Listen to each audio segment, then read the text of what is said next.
Hi there, this is Karen from Karen's Intuitive Jewelry, and I'm doing an instructional video for beginner soft soldering techniques.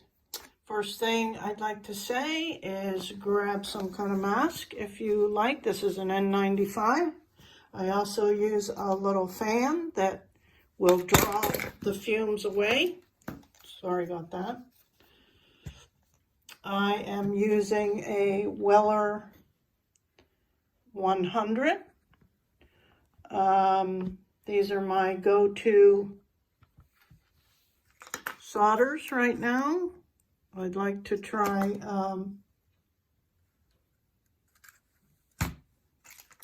here's my tinning. This is the Flux I use, and I just get a little dab in there and put it on here so I don't have to keep contaminating that. I always clean my stones with some rubbing alcohol to remove any oils from my hands or other debris. Today I'm going to do a scalloped edge, and so first I just measure and cut off my piece of copper foil. And I have a regular old scallop pinking shears that I use just to cut this edge, and you can see it's a nice little scallop. And then from there, of course, we never put the seam where we're going to possibly have the bail.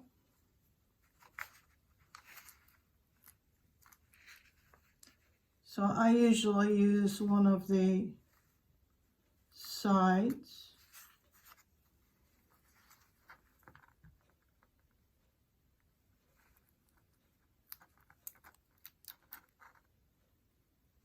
This part's a little finicky, just take some practice. Be patient and don't be in a hurry. Nothing good ever comes from that. As I'm going to attest to. Just try to make this as even as possible. Folding over the backs.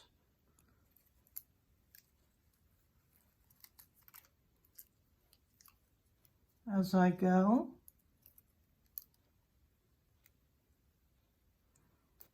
Hopefully getting these aligned fairly well.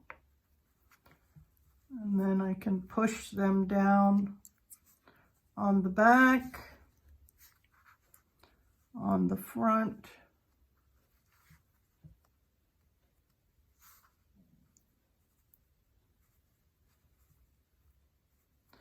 and you can use just about any blunt, smooth. I use a popsicle stick and just give things a good burnishing, as it's called. This is a really important step that I would recommend you give it extra attention. When you think it's good, go back over and double check everything, because of course this copper foil, is got adhesive on it, and that's pretty much what's keeping it on the stone. So if you don't get that good contact and good burnishing, you risk the possibility of it coming loose. Do your sides. I tend to overdo the burnishing process, but I don't know if that's such a thing. And of course the front is where you really want to Also make sure that it's not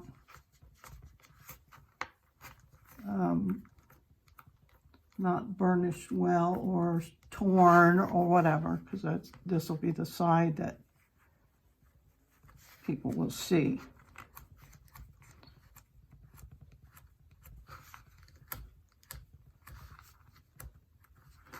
Okay, and that's how you burnish, folks. And I will come back for the rest.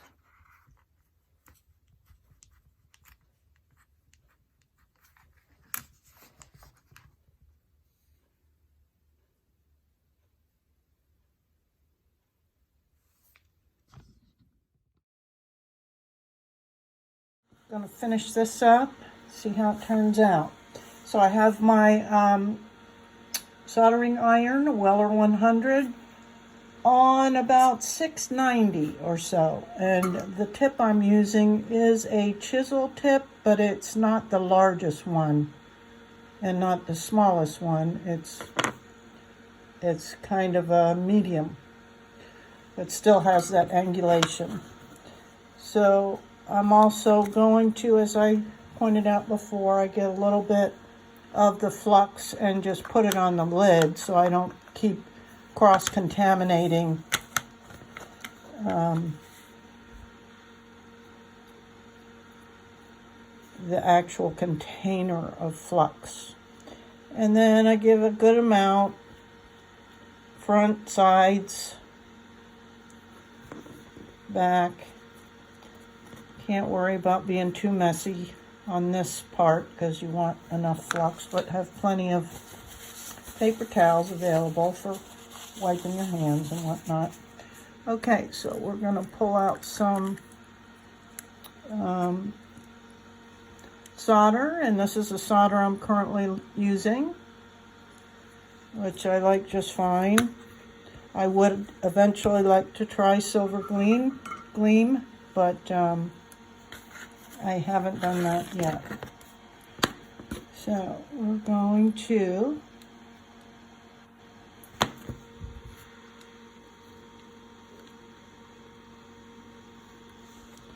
I usually just go ahead and get some globs on here before I worry about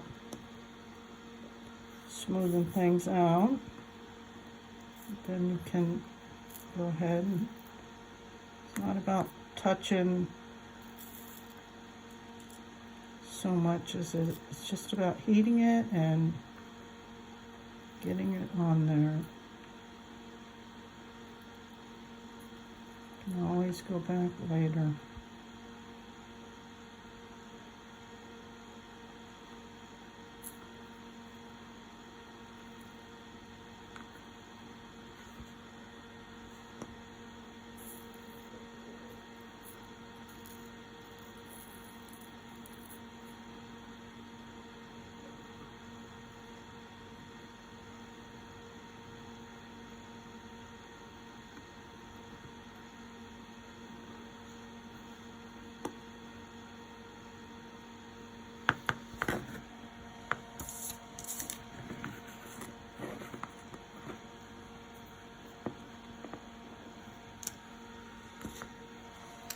Same thing on this side. When you're doing the sides or whatever, just go about your business and get some of the solder on there.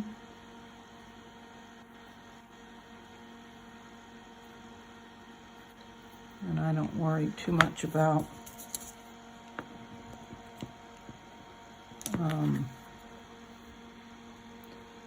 the texture or anything at this point. I'm just getting it on there. You can also utilize a old washcloth for a little bit more control.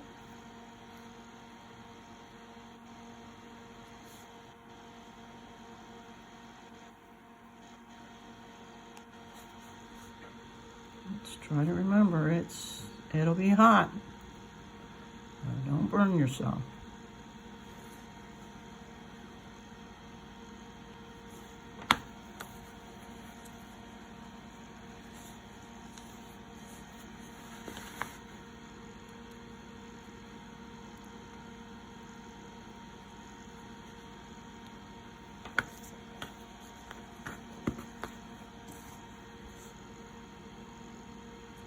I find that using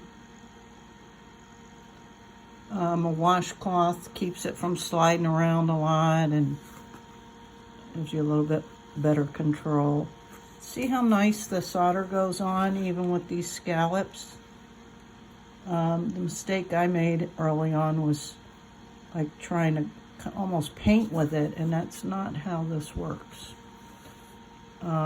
It helped me a lot to watch some of the stained glass. Those people have their techniques down and really focus on I think they refer to it as a bead of solder. And then once all that's on there, then you can kind of go back and work on your texture. But I find that if I have more solder than not, I'll get a better, smoother texture all the way around, instead of trying to use very little solder and making it all smooth. That doesn't work so well for me. Anyway, that's kind of it. Let it cool off. We can do the back a little bit better. I'm not going to do anything fancy. And I'm barely touching the solder, just kind of hovering over it. That's when it seems to be the smoothest. And there you have it. Well, technically, it's ready for a bail, which we could put a little jump ring on it, but I think I'm going to do something a little special that I've been thinking about. I always tend to think outside the box, but I'm going to let that cool off, and then I'll show you what comes next. And instead of just using a jump ring for this lovely Amazonite, I've got something else in mind, utilizing an 18 gauge pre-tinned copper wire. And you can see this comes in a roll, and you just cut off whatever you think you need. And I'm going to make a frame with my step bail making pliers. Put it approximately in the middle, such as this. Cross the wires over. May not want it quite that big. Let's go to the next size. Cross them over. Give it a little twisty once or twice. You can have it to where the bail faces this way or this way. And then I'm thinking of putting some Amazonite beads on. So you just get whatever beads you want. These are 8mm matte finished Amazonite beads, and just some flat silver beads. Just string them on here, right? And then we'll make a frame of whatever. This is just a lot of your own creative design elements. I played around to see if I wanted it this way or whatever. And I came up with this because I don't want it too bulky, and because it's got beads on it, I want to be able to solder it onto the back because it's going to be taking some weight. So that's kind of the next step. I will just, forgive my shakes, I will just put it on here and go ahead and solder it onto the back, trying to get it as centered as possible. So I'll be back for that step.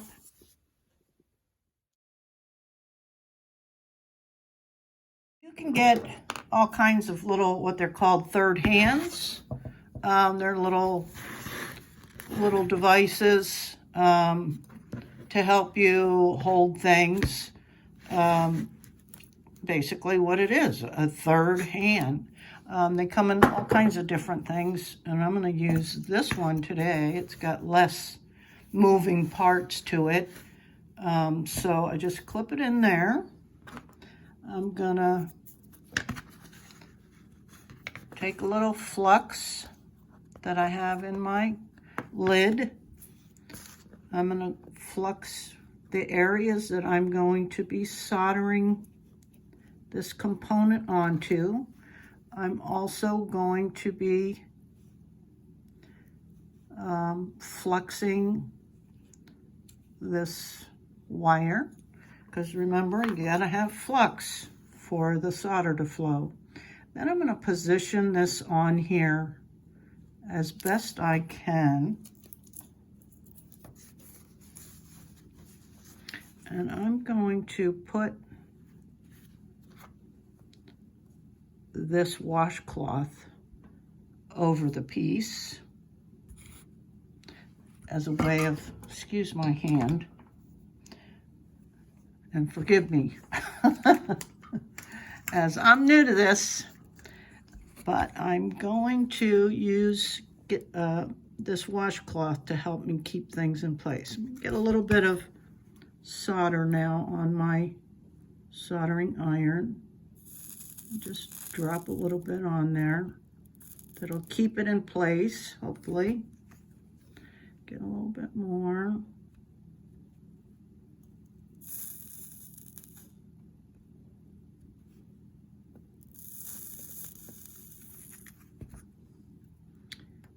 And then we have to kind of apply heat long enough to get everything at around the same temperature. And I'm just starting to kind of smooth things out on both sides.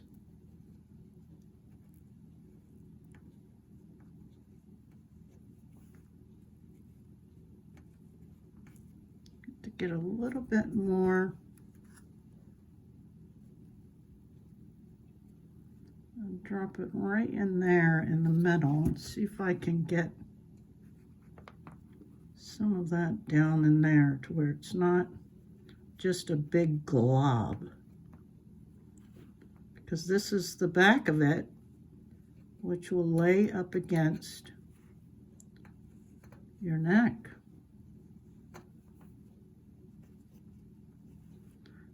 So that looks pretty good to me.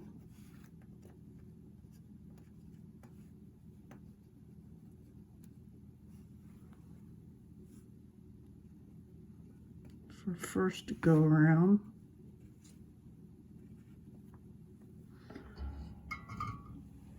And we'll let that cool off, sorry about that. And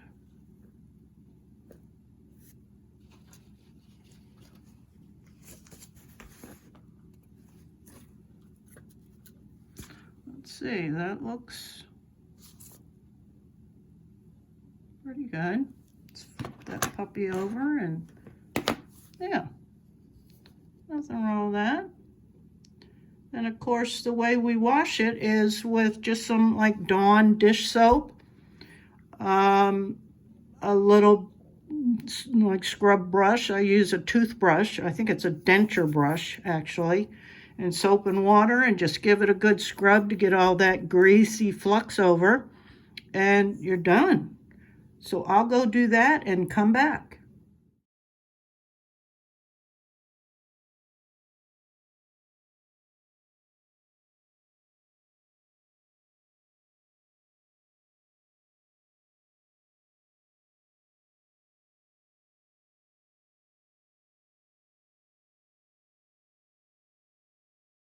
So this is what's coming up next.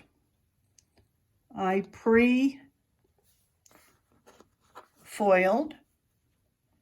a few of these pieces. I used a zigzag on these. This is a sodalite. This is an amethyst dendritic agate. It's beautiful.